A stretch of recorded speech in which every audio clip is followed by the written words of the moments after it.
අපි දැන් මේ මෙතන රැස් වෙලා ඉන්නේ ෆ්‍රයිකෝ ඉන්ටර්නැෂනල් ආයතනයේ මෙතනින් ශ්‍රී ලංකාවට විශාල මෙහෙවරක් කරනවා අවුරුදු 40කටත් වඩා. දැන් අද අපි රැස් වෙලා ඉන්නේ මේ කොන්සල් ජෙනරල් කාර්යාලයේ දෙසැම්බර් 2 වෙනිදා පටන් ගන්න 7 වෙනිදා වෙනකන් දිත්වා කියන කුණාටුවේ විපතටපත් අයට අපි එකතු කරපු ආධාර පළවෙනි කන්ටේනර් එක අඩි 40 කන්ටේනර් එකක් ලංකාව බලා නැවගත කරනවා.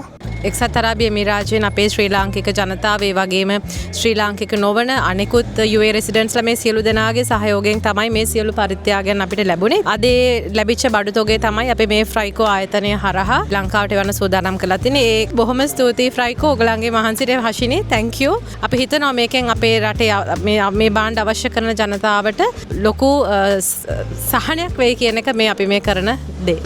මෙතු මේ ප්‍රකාශ කළා වගේ මේ කර්තව්‍ය ආරම්භ කරපු ගමන් කෙලින්ම කිව්වේ මොකද්ද? අපි මේ බඩු යවනක කිසිම අයකදීමක් නැතුව ෆ්‍රී මේ කන්සල් ජෙනරල් කාර්යාලය හරහා යවනවා කියන එක. ඒ කරපු උදව්වට ඉතාමත් ස්තුතිවන්ත වෙනවා. ෆ්‍රී යවන එක විතරක් නෙමෙයි. කන්සල් ජෙනරල් කාර්යාලයට මේ සියලුම වැඩ කරන සේවකයෝ ඇවිල්ලා දවස පුරා මේ විදිහට බඩු එක්ස්ප්‍රස් කරලා මේ විදිහට පැක් කරපු එක අපි බලන් හිටියේ අපේ S2කින්ම.